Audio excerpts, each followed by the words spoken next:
안녕하십니까? 어서와. 이런 예언은 처음이지. 다섯째 날이 되었습니다. 벌써 저녁 집회로는 마지막 날이 되었습니다. 한 주간을 인도해 주신 하나님의 은혜에 감사드립니다. 우리 주제 성경절을 같이 읽도록 하겠습니다. 베드로후서 1장 19절입니다. 또 우리에게는 더 확실한 예언이 있어 어두운 데를 비추는 등불과 같으니 날이 새어 샛별이 너희 마음에 떠오르기까지 너희가 이것을 주의하는 것이 옳으니라. 예언을 알면 우리가 어디서 왔고 어디에 있고 어디로 갈지를 알 수 있습니다. 그런데 사람들은 예언보다 과학, 기술, 그리고 특히 미래를 예측할 정보를 중요시합니다. 정보만 정확하다면 우리는 주식으로, 부동산 투자로 돈을 벌 수 있습니다. 그런데 정치와 관련된 뉴스들을 보면 고위직에 있는 그런 분들이 재산이나 자녀들의 학업과 관련되어서 엄청난 스펙을 갖고 있는 것을 보게 됩니다. 왜 그럴까요? 이것은 그들이 우리와는 다른 정보를 접할 수 있기 때문입니다. 그런데 2017년에 방영되었던 품위 있는 그녀라는 드라마에서는 우리 사회의 최상류층들의 모습이 코믹하게 잘 나와 있습니다. 그 중에 한 장면입니다. 이런 대사가 있습니다. 부자 위에 부자, 최상류층 그들도 고개를 숙이는 골상학으로 사람의 미래와 운명을 예측하는 점쟁이 앞에서 재벌 사모들의 두개골은 뭐가 다를까? 이런 나레이션이 나옵니다. 바로 최상류층의 사람들의 그 머리를 만지면서 앞니를 점치는 점쟁이에게 그들이 가서 자신의 불안한 미래를 물어보는 그런 내용이 그 드라마에서 나옵니다. 그 드라마에 따르면 강남의 유명한 점쟁이를 만나려면 1년 전에 예약을 해야 한다고 합니다. 여러분은 이것이 그저 드라마의 한 내용이라고 생각하십니까? 아닙니다. 이런 일은 우리 주변에서 의외로 많이 볼 수 있는 장면들입니다. 그것은 우리 사회가 인공지능이나 빅데이터 등의 과학을 기반으로 하는 사회로 보이지만 무의식적으로는 이 지상에 사람들 외에 또 다른 지적, 영적 존재가 있다고 사람들이 생각하고 있다는 것을 알려줍니다. 다음의 내용은 우리 중앙일보에서 올해 2020년 4월에 나왔던 기사 내용들입니다. 1848년 미국 뉴욕주 외곽 마을에 살던 마거릿 폭스, 당시에 14살이었고요. 그 마거릿 폭스와 케이트 폭스, 11살, 이 자매는 엄마에게 방에서 잘 때 이상한 소리가 들린다고 하소연했습니다. 귀신이 쿵쿵 대는 소리가 방에 울려 퍼진다고 말했습니다. 이 소식이 신문에 실렸고요. 자매는 이내 전국적인 유명 인사가 되어버렸습니다. 전국을 이렇게 순회하면서 귀신과 소통한다는 교령회를 열었습니다. 관중이 구름처럼 몰려들었습니다. 두 자매는 1850년대에 미국에서 가장 유명한 인물이 되었습니다. 유령과 대화하면서 그의 이름과 신분, 살해된 사실을 밝혀냈고요. 지하실에서 뾰족 같은 것을 발견하면서 대중은 귀신의 존재를 진실로 받아들였습니다. 전국적인 신령술의 열풍이 일어나게 되었습니다.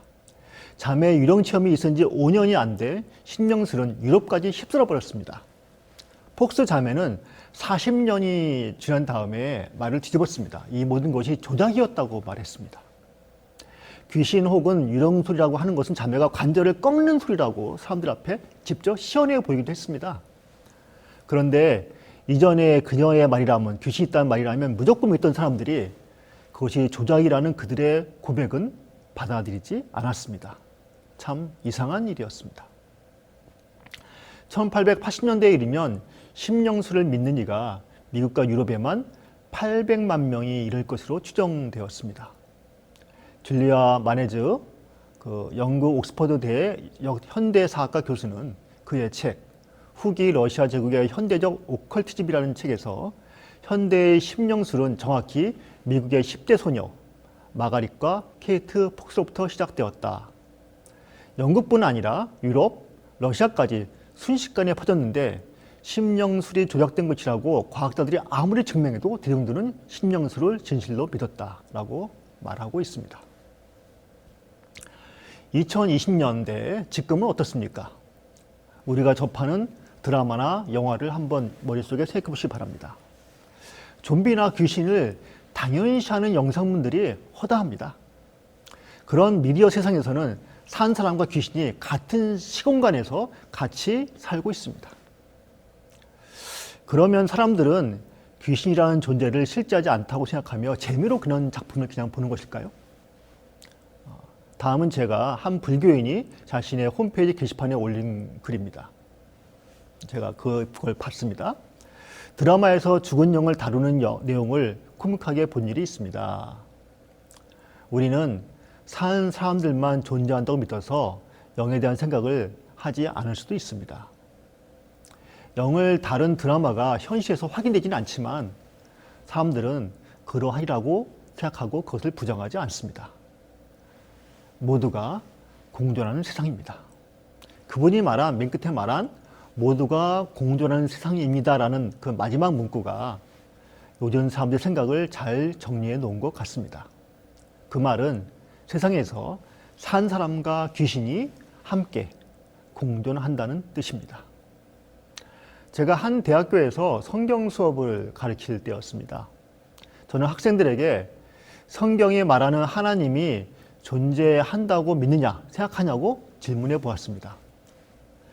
그런데 그 30명의 학생 중에서 3명이 손을 들었습니다. 단 3명이 하나님이 있다고 손을 들었습니다.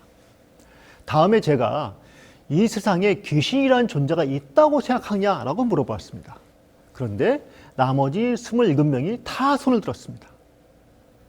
정말로 지금은 무신론자들도 귀신의 존재를 믿는 시대입니다. 우리가 사는 세계는 과학적으로 하나님은 없다고 하면서도 귀신은 있다고 믿는 아이러니한 상황에 처해 있습니다. 그야말로 최첨단과 귀신이 함께 공존하는 이해할 수 없는 세계입니다. 2020년 2월에 방영된 MBC 휴먼 다큐 너를 만났다라는 프로그램이 있습니다. 아마 보신 분들이 계실 것입니다. 그 다큐는 2016년 가을 혈구 탐식성 림프 조작구증이라는 희귀 난치병으로 7살 나이로 죽은 딸 나연이와 그 딸을 단 하루라도 보고 싶었던 어머니 장지성 씨가 가상현실에서 재현하는 모습을 담은 프로그램이었습니다. 최첨단 기술로 8개월에 걸쳐 만들어낸 이 가상현실을 통해서 모녀의 상병을 본 시청자들의 관심은 정말 뜨거웠습니다. 어머니는 나연이와의 짧은 만남으로 나연이에 대한 마지막 기억을 보다 행복하게 바꿀 수 있었다고 그런 말을 하였습니다. 그리고 죽은 사람을 다시 만나는 것, 인간의 오랜 염원을 기술이 이뤘다는 시청자의 댓글이 줄을 이었습니다. 저는 이 프로그램을 보면서 이것은 이전에 무당이나 영매들이 한 일과 똑같다는 생각을 숨길 수가 없었습니다. 앞으로 가상현실, 증강현실, 메타버스 등 최첨단 기술과 심령술이 만나면 어떤 일이 생길까 하는 생각을 해보았습니다. 우리가 이런 기술을 인지학이라고 하고요. 우리 그런 영적인 것을 신지학이라고 하는데 신지학과 인지학이 만나는 일이 지금 우리 삶에서 벌어지고 있는 것입니다. 여러분, 우리가 사는 세계는 최첨단과 귀신이 함께 공존하는 세계입니다. 그런데 성경의 예언은 이보다 한 걸음 더 나갑니다. 성경은 마지막 시대에 귀신의 영이 사람들과 공존하는 것을 넘어서 세상을 주도적으로 이끌 것이라고 말하고 있습니다. 요한계시록 16장 12절, 13절, 14절입니다. 내가 봄에 격리 같은 새 더러운 영이 용의 입과 짐승의 입과 거짓 선지자의 입에서 나오니 그들은 귀신의 영이라. 이적을 행하여 온 천하 왕들에게 가서 하나님 곧 전능하신 이의 큰 날에 있을 전쟁을 위하여 그들을 모으더라. 새 영이 히브리어로 아마겟돈이라 하는 곳으로 왕들을 모으더라. 위의 본문을 보면 우리는 다음의 사실을 알 수 있습니다. 첫 번째, 하나님 곧 전능하신 이의 큰 날이 있을 전쟁이라는 말로 보아서 아마겟돈은 예수님 재림 직전의 마지막 전쟁을 말합니다. 둘째, 마지막 전쟁을 위해서 귀신의 영이 종교적인 세력들을 함께 규합합니다. 용과 짐승과 거짓 선지자는 문맥성으로 하나님을 대적하는 세력들을 말합니다. 앞으로 성경을 더 깊이 배우시면 그것들이 각각 이교 세력, 가톨릭, 배교한 기독교 세력을 의미한다는 것을 알게 되실 것입니다. 그런데 개구리 같은 귀신의 영이 각 세력의 입에서 나오는 것으로 보아서 귀신의 영이 그들을 하나로 모으는데 중요한 역할을 할 것입니다. 그리고 요한계시록 18장 2절에서 큰 성 바벨론이 귀신의 처소, 각종 더러운 영이 모이는 곳이라고 하는 것을 보아서 앞에 말씀드렸던 세 세력이 모인 것이 큰 성 바벨론이라는 것을 우리는 알 수 있습니다. 요한계시록 17장 1절에서는 이 바벨론이 음녀라고 하고 있습니다. 그래서 음녀라는 말로 보아서 타락한 교회라는 사실도 알 수 있습니다. 그런데 그 타락한 교회를 귀신의 영이 주관한다고 성경은 예언하고 있습니다. 우리는 이것을 거짓 성령 운동이라고 라는 것으로 일정 부분 실제로 벌어지고 있는 것을 우리는 알 수 있습니다. 그게 실제로 지금 벌어지고 있습니다. 피터 와그너 박사, 교회 성장학적 유명한 사람인데요. 피터 와그너 박사는 20세기 성령 운동을 1기, 2기, 3기로 나누어서 성령의 물결로 표현했습니다. 제1물결은 오순절 운동이고요. 그 오순절 운동으로 오순절 교단들이 탄생하였습니다. 제2물결은 카리스마적인 운동으로 개신교 교단과 카톨릭에서 오순절 은사운동이 일어났습니다. 오순절 교단에서 이렇게 확대된 것입니다. 제3물결은 오순절 운동과 카리스마적인 운동이 종교연합으로 함께 모이는 것입니다. 그러니까 아까 일어났고요, 퍼졌고요, 합쳐지는 것입니다. 포스트지 1977년 7월 23일자에서 체리 힐 쿠리어가 한 말을 잠시 살펴보도록 하겠습니다. 로마 카톨릭, 루터교, 침례교와 성공회와 메노나이트, 그리고 장로교와 감리교, 그리고 교파가 없는 기독교인들이 포함된 약 5만 명의 은사주의자들이 주 예수의 주대심 안에서의 일치라는 주제 하에 1977년 9월에 모임을 가졌다. 준비위원회의 위원장은 로마 카톨릭 교회의 케빈 라나간이었고 핵심 인사는 레온 수아넨스 추기경이었다. 남침례교회 루스 카터 스테이플튼은 이 운동에서 가장 중요한 것 가운데 하나는 교파의 장벽을 헐어버리는 데 있다고, 그것이 사실이라고 말했다. 한 성령을 받았는데 교파의 교리가 다르다고 서로의 장벽을 만들 필요가 있는가? 거짓 성령 운동을 하는 사람들은 하나님께서 모든 교파에 성령을 부어주심으로 교리를 뛰어넘어서 하나가 되게 원하신다고 주장하고 있습니다. 그런데 성경은 성령 하나님이 진리의 영이라고 말씀하십니다. 진리를 무시하고 하나가 된다는 것은 성경 말씀과 예언의 말씀을 받아들이지 않겠다는 말과 같은 것입니다. 그래서 이들은 진리를 강조할 수 없기 때문에 하나님께서 함께 하시는 증거로 말씀이 아니라 이적을 강조합니다. 그래서 방언의 은사, 신유의 은사, 병 고치는 거죠. 신유의 은사들을 강조하고 그렇게 강조하면서 진리는 점점 매몰되고 있습니다. 그래서 사실 사람들은 지금 장로교 다니다가 감리교 다니다가 또 그에 딴 교회 다니는 게 전혀 문제없이 이렇게 잘 다니고 있습니다. 이런 일들은 사람들에게 엄청난 유혹이기도 합니다. 저도 한때 목사님, 저희 부모님이 아프세요. 병원에서는 고치지 못한다고 희망이 없다고 말합니다. 그런 치유의 은사, 신유의 은사를 가진 곳에 가서 우리 아버지를 낫게 하고 싶습니다. 병이 낫고 다시 돌아오면 되지 않습니까? 라고 말하는 분도 잠시 만나보았습니다. 그런데 이렇게 이적을 통해서 교리를 넘어서야 된다고 주장하지만 저는 반대로 바로 이적을 행하는 그런 영적인 그런 갈등, 파워 게임으로 인해서 그런 갈등이 일어나는 모습도 직접 보았습니다. 저와 성경 공부를 했던 한 분이 자기가 출석했던 교회에서 자신이 목사님보다 방언 기도를 더 잘하고 병을 더 잘 고치자 자신을 모함해서 자기를 교회에서 쫓아내었다고 하는 그런 말을 제가 들었습니다. 그분은 기도로 자기 어머니의 병도 고쳤고요. 자신의 병도 고쳤다고 말했습니다. 그러면서 제가 직접 이런 경험을 했기 때문에 이것이 진리라고 저한테 주장했습니다. 성경 예언을 공부하면서 그는 자신이 체험한 것, 그리고 저하고 공부하는 예언상의 그 차이로 인해서 많이 고민했습니다. 지금도 그 고민했던 모습이 저의 뇌리에 생생하게 기억으로 남아 있습니다. 바로 이런 모습이 다음의 특징들을 잘 설명해 줍니다. 귀신의 영이라 이적을 행하여 천하의 왕들에게로 가서, 저 귀신이 바빌론 세력을 이끌어가며 이적을 베풀어서 세상 모든 세력을 하나로 모으고 있다는 것입니다. 종교 세력뿐만 아니라 일반 세상 사람들까지도 이런 쪽으로 끌어오고 있다는 것입니다. 예수님의 재림 직전에 아마겟돈 전쟁이 일어나는데 그것은 영화 속 상상력에 나타난 핵전쟁이 아닙니다. 그것은 마지막 때에 실제로 온 세상이 귀신을 따를 것인지, 귀신의 영을 따를 것인지, 하나님을 따를 것인지 하는 그런 전쟁이 되는 것입니다. 어떤 분은 이것은 말도 안 돼 라고 생각하실지도 모르겠습니다. 그런데 성경과 역사에서는 실제 이런 신뢰가 등장을 합니다. 구약 성경에서 사울왕은 하나님의 택함을 받아서 왕이 되었습니다.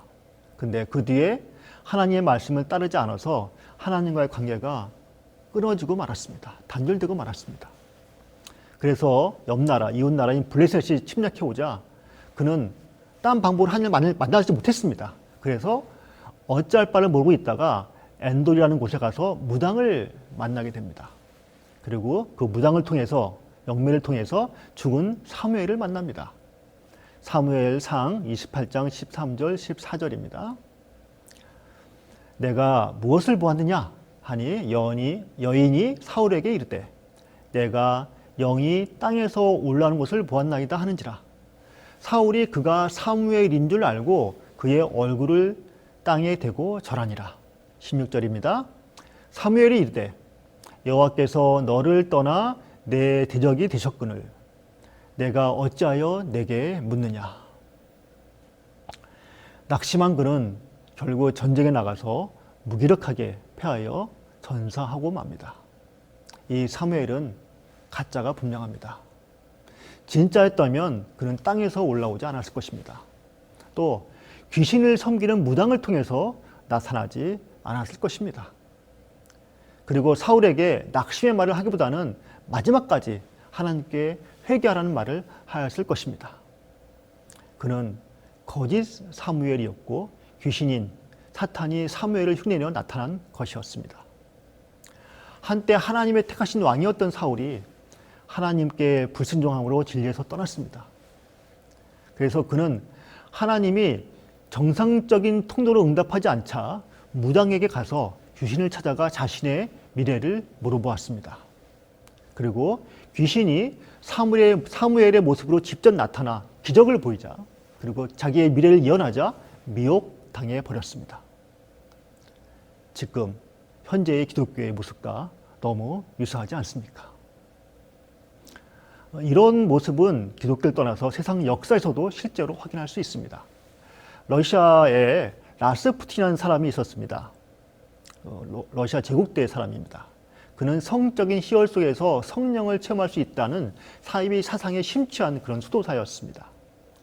그는 당시 러시아 황제인 니콜라이 2세의 아들이 앓던 혈우병을 치료하면서 황실의 신망을 얻었습니다. 또 이것을 통해서 권력을 잡고 국정에 간섭하다가 그는 제정 러시아가 망하는데 큰 역할을 하였습니다. 역사가들조차도 러시아 제국의 몰락의 원인 중 하나로 그를 지목할 정도입니다. 그가 이렇게 할 수 있었던 것은 바로 황제의 아들의 병을 고쳤기 때문입니다. 기적을 베푼 것이기 때문입니다. 1988년 미국 레이건 대통령 말기 괴성한 폭로가 터져나왔습니다. 다수의 백악관 전직 인사들은 영부인 낸시 레이건이 점성술사의 말을 듣고 대통령의 국정에 개입한다고 밝혔습니다. 대통령의 일정을 조율하고 심지어 고르바초프와의 만남에 대한 조언까지 했다는 말이 나돌았습니다. 레이건 대통령은 1981년 총격을 받았는데요. 총알이 심장에서 2cm 옆으로 이렇게 살짝 빗나가서 목숨을 건졌습니다. 2일 후에 낸시 레이건은 친구로부터 전화 한 통을 받았습니다. 조앤 휘클리라는 점성술사가 사건 당일에 레이건에게 위험한 날이 될 것이라고 말했다는 전화였습니다. 낸시 레이건은 이때부터 불안감에 휘클리의 조언을 듣기 시작했다고 합니다. 휘클리의 회고록 조앤은 뭐라고 말하나 에서 로마 황제 시대 이후 그리고 미국 대통령 역사에서 한 명의 점성술사가 그렇게 국정에 영향력을 행사한 적은 없었다고 쓰기도 했습니다. 우리도 우리에게 불행한 일이 닥치면 우리 중 아무도 이렇게 되지 아니라는 보장이 없습니다. 어떤 사람이 사랑하는 우리 가족의 병을 고치고 불행한 일을 미리 예언해서 피하게 해준다면 우리도 그런 속임수에 넘어가지 않으리라는 보장이 없습니다. 그리고 우리 인류에게 거대한 재앙이 임하면 개인과 나라에서 이러한 일이 전 세계에 함께 일어나지 않으리라는 보장도 없습니다. 바로 이것이 요한계시록이 우리에게 말하는 예언입니다. 그렇지만 성경 말씀이 이런 일을 예언하였다는 것은 피할 길도 있다는 뜻입니다.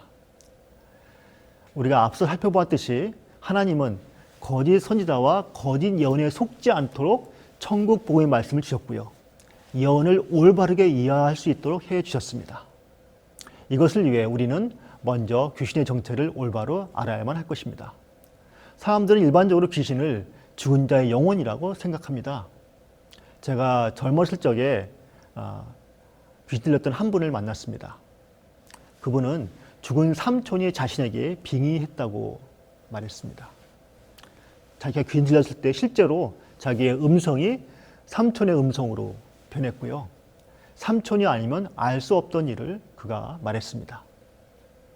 그러나 교회 목사님과 성도들이 그분을 이렇게 주위에 함께 모여서 그분 주위에 모여서 찬미도 하고 기도하고 성경 말씀을 함께 전했습니다. 그런 다음에 너는 죽은 삼촌이 아니다.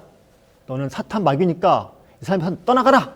라고 하자 그 귀신은 그 여자분에게서 떠났습니다. 떠나는데 그걸 탁 치고 떠났어요. 그래서 그분의 몸이 붕 떠서 이렇게 쓰러져 버렸습니다.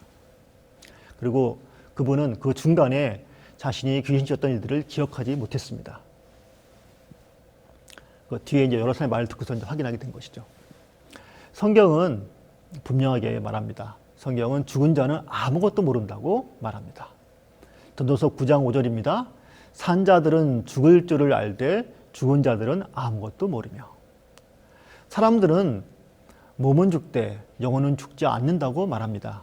그러나 성경은 에스겔서 18장 4절에서 범죄하는 그 영혼은 죽을지라고 분명히 말하고 있습니다. 요한계시록 12장 7절에서 10절 말씀입니다. 하늘에 전쟁이 있으니 미가엘과 그의 사자들이 용과 더불어 싸울 때 용과 그의 사자들도 싸우나 이기지 못하여 다시 하늘에서 그들이 있을 곳을 얻지 못한지라. 큰 용이 내쫓기니 옛뱀 곧 마귀라고도 하고 사탄이라고도 하며 온 천하를 꿰는 자라. 그가 땅으로 내쫓기니 그의 사자들도 그와 함께 내쫓기니라. 옛뱀이라고 하면 에덴 동산에서 여자를 속여 선악과를 이렇게 따먹게 했던 사건이 떠오르실 것입니다. 그때도 사탄 마귀는 뱀을 매개로 해서 여자를 미혹하였습니다. 그 마귀는 원래 하늘에 있던 존재였습니다. 성경, 구약 성경 이사야 14장과 에스겔서 28장을 보면 원래 그는 하늘에서 가장 높은 천사였다가 하나님과 같이 높이 재고자 하였다가 타락한 존재입니다. 그가 하늘에서 쫓겨나서 지금은 이 세상 사람들을 꿰고 있습니다. 그리고 사탄과 함께 천사 중 3분의 1이 함께 타락하여 쫓겨났는데 이 사실이 요한계시록 12장 4절에 나와 있습니다. 바로 그들이 사탄과 함께 귀신 노릇을 하고 있는 것입니다. 그렇지만 정말 감사한 것은 예수님이 하늘에서 마귀와 그 무리들을 이기셨다는 것입니다. 그러니 우리는 예수님이 이 땅에서도 사탄 마귀와 귀신을 이기실 것을 기대할 수 있습니다. 마태복음 4장을 보면 예수님이 침례요한에게 침례를 받으시고 성령에게 이끌려 마귀에게 3가지 시험을 받으러 광야로 나가는 모습이 나옵니다. 그 중에서 3번째 시험을 받을 때 예수께서 말씀하시되 사탄아 물러가라 10절입니다. 그렇게 하자 11절에 이에 마귀는 예수를 떠나가니라 라고 말하고 있습니다. 여기서 예수님은 성령의 힘으로 성령에 이끌려 사탄 마귀를 물리치셨습니다. 예수님은 이 땅에 봉사하실 때도 귀신들을 많이 내쫓았습니다. 구약 성경에 보면 귀신의 존재에 대해서 말은 많이 하고 있지만 그들이 직접 활동 기록은 그렇게 많이 안 나옵니다. 근데 예수님이 인간의 몸으로 이 땅에 오셨을 때는 정말 많은 귀신들이 집중적으로 나타나서 사람들을 괴롭혔습니다. 그리고 그때마다 예수님은 그 귀신들을 내쫓았습니다. 마가복음 1장 21절에서 27절과 누가복음 4장 31에서 36절은 그 자신들의 복음서의 첫 번째이적으로 예수님이 귀신들을 내쫓는 것을 기록하고 있습니다. 그만큼 중요한 것이죠. 마가복음 1장 25절입니다. 예수께서 꾸짖어 이르시되 잠잠하고 그 사람에게서 나오라.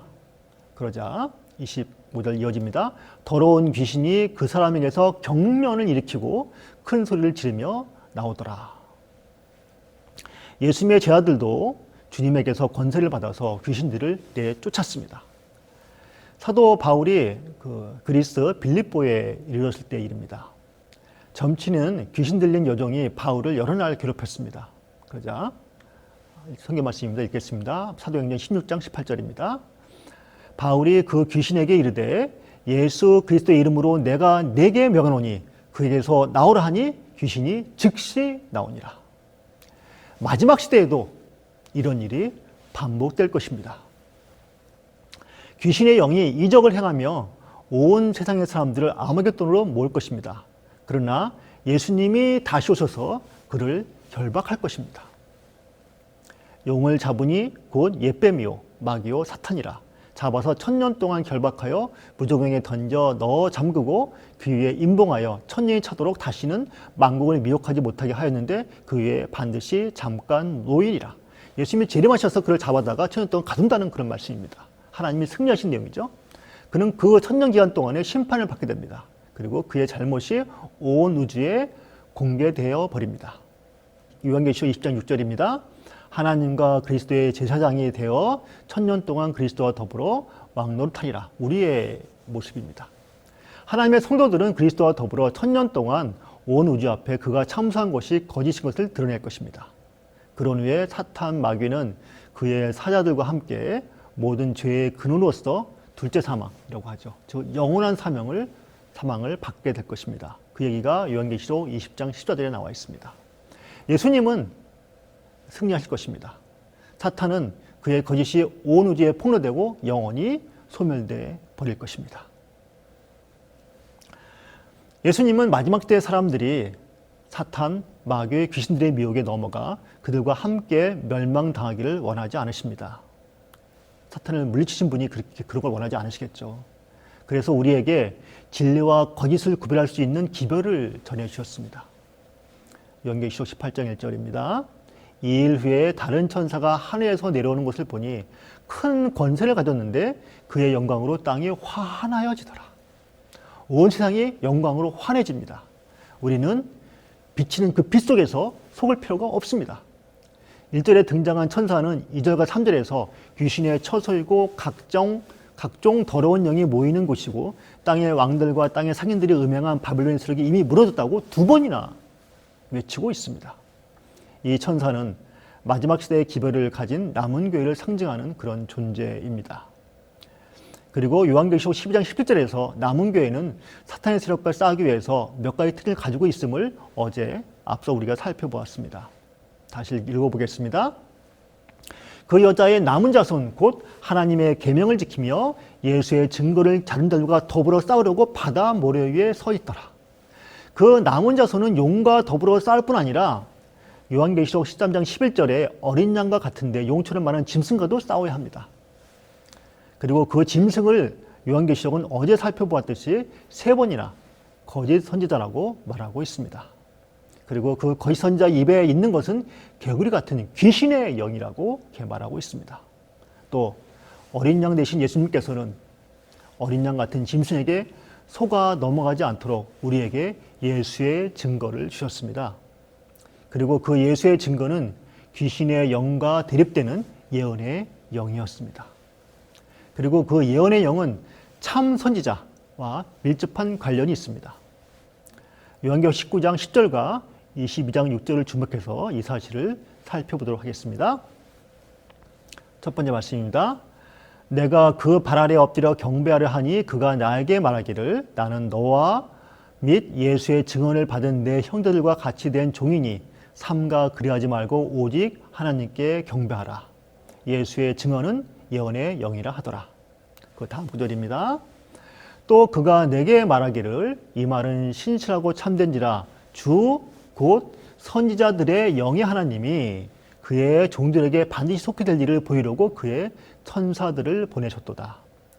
이 평행구절을 보면 예수의 증언은 예언의 성령인데 그 예언의 성령, 예언의 영은 선지자의 영, 선지자의 성령임을 알 수 있습니다. 마태복음 24장과 요한계시록 13, 16, 18장은 마지막 시대에 거짓 선지자들이 세상을 미혹할 것이라고 말하고 있습니다.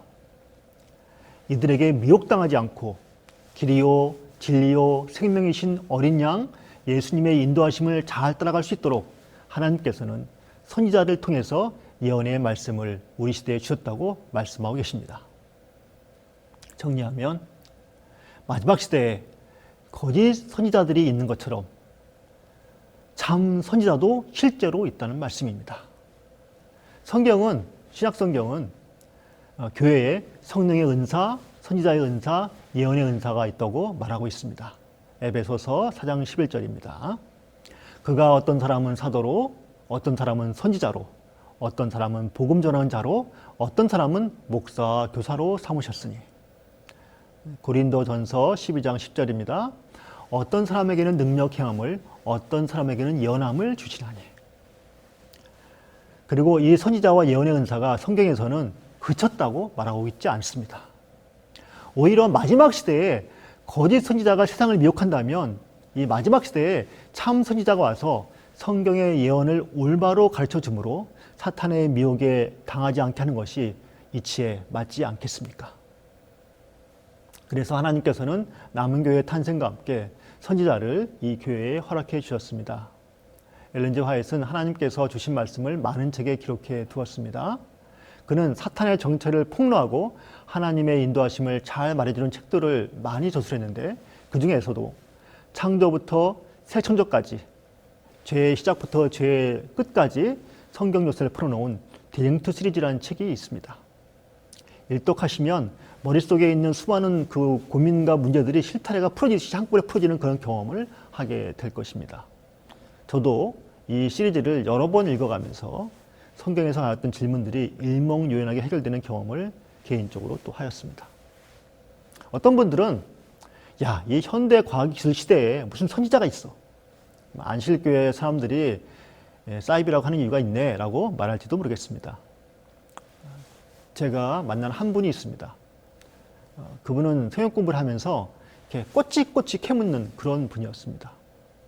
저는 그분한테 이게 설명이 쉽지 않아서 어느 날 그냥 조용한 책이라면서 아무런 설명 없이 좋은 책이라고 하면서 아무런 설명 없이 엘렌 G. 화이트의 시대의 소망이라는 예수님에 대한 책을 옆에 두고 왔습니다.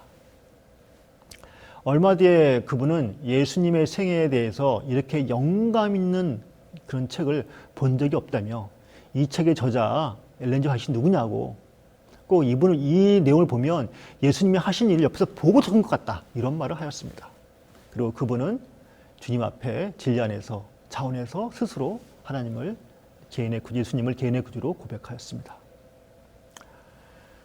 어떤 이들은 하루를 시작할 때 신문이나 인터넷에 나오는 오늘의 운세를 읽고 하루를 시작합니다. 어떤 이들은 성경 말씀을 읽고 하나님께 기도를 하면서 하루를 시작합니다. 어떤 이들은 하루를 마칠 때 유튜브에서 스트레스를 풀어줄 것을 찾아보다가 잠이 듭니다. 어떤 사람들은 하루를 마칠 때 성경 예언에 따라 세상이 어떻게 진행되며 그 가운데에서 예수님이 어떻게 어디로 인도하시는지 또 어떻게 우리를 돌보시는지 모습을 확인하면서 기도하고 소망 속에 잠이 듭니다. 우리는 이미 무엇이 더 아름다운 모습인지를 알고 있습니다. 무엇이 더 좋은 것인지를 알고 있습니다. 더 좋은 것을 받아들이시고 용접하시는 여러분과 제가 되기를 간절히 간구합니다. 감사합니다. 함께 기도하시겠습니다. 하늘에 계신 우리 아버지, 이 미혹의 시대에 첨단 기술과 귀신이 공존한 시대에 진리의 길을 가르쳐 주셔서 감사합니다. 저희를 인도하시는 어린 양 예수 그리스도를 따라가게 하여 주시옵소서. 그 길이 하늘 가는 영원한 생명을 얻는 길이 되게 하여 주시옵소서. 예수 그리스도의 이름으로 감사하며 기도합니다. 아멘.